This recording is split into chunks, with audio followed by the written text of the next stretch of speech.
ನನ್ನ ಹೆಸರು ಗಿರಿವಾಸುಲು ನಾಯ್ಡು ಅಂತ, ಕಾಂಗ್ರೆಸ್ ಕಾರ್ಮಿಕ ವಿಭಾಗದಿಂದ ಮಾತಾಡ್ತಾ ಇದ್ದೀನಿ.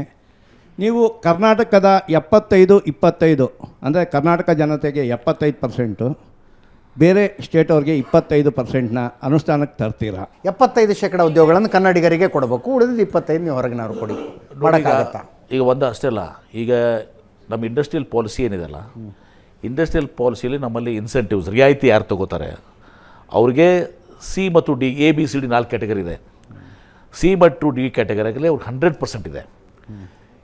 ಆದರೆ ಒಂದು ಹೆಜ್ಜೆ ಮುಂದಿಡ್ಕೊಂಡು ಹೇಳ್ತೀನಿ, ಭಾಳಷ್ಟು ಮಂದಿಗೆ ಈಗ ಕನ್ನಡ ಜನರಿಗೆ ಉದ್ಯೋಗ ಸಿಗೋದಿಲ್ಲ ಅದು ಇದು ಅಂಥೇಳಿ ಭಾಳ ಇದು ಮಾಡಿದರು. ಆವಾಗ ನಾವು ಒಂದು ಅನಾಲಿಸಿಸ್ ಮಾಡಿದಾಗ ನಾವು ಕೇಳ್ತಾ ಇರೋದು ಬರೀ ಸಿ ಮತ್ತು ಡಿ, ಇದನ್ನು ಭಾಳ ಗಮನ ಹರಿಸ್ಬೇಕು ನಾವು. ಸಿ ಡಿ ಅಂದರೆ ಅಂಥ ಕೆಲಸಗಳನ್ನೆಲ್ಲ ಕೆಳಮಟ್ಟದ ಆಫೀಸಲ್ಲಿ. ಬಟ್ ಸರ್ಪ್ರೈಸಿಂಗ್ಲಿ ಕರ್ನಾಟಕ ರಾಜ್ಯದಲ್ಲಿ ಇಂಡಸ್ಟ್ರೀಸಿಂದ ಕೆಲವೊಂದು 90% ಅಂತ ತಿಳ್ಕೊಳ್ಳಿ, 10% ಜನ ಅದು ಇದು ಮಾಡ್ತಾ ಇರ್ಬೋದು, ಇಲ್ಲ ಅಂತ ಅನ್ನೋದಿಲ್ಲ.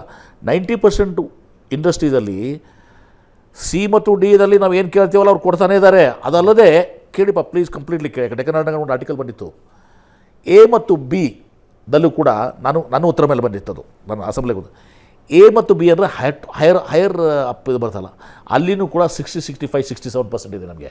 ಹೊರಗಡೆಯಿಂದ ಬರ್ತಾರೆ, ಕನ್ನಡದ ಮಣ್ಣು ನೆಲ ಜಲ ಎಲ್ಲ ಬಳಸ್ಕೊತಾರೆ, ಬಟ್ ನಮ್ಮವ್ರಿಗೆ ನೌಕರಿ ಕೊಡೋದಿಲ್ಲ. ಕೆಲವೊಬ್ರು 10ರಲ್ಲಿ ಒಬ್ರು ಯಾರೋ ಇರ್ತಾರೆ. ಪಿಕ್ಚರ್ ನೋಡ್ರಿ 65% ಅಂತ. ABCD ಆಲ್ಸೋ, ABCD ಆಲ್ಸೋ ನಾನು ಡೀಟೇಲ್ಸ್ ಕೊಡ್ತೀನಿ ನಿಮಗೆ.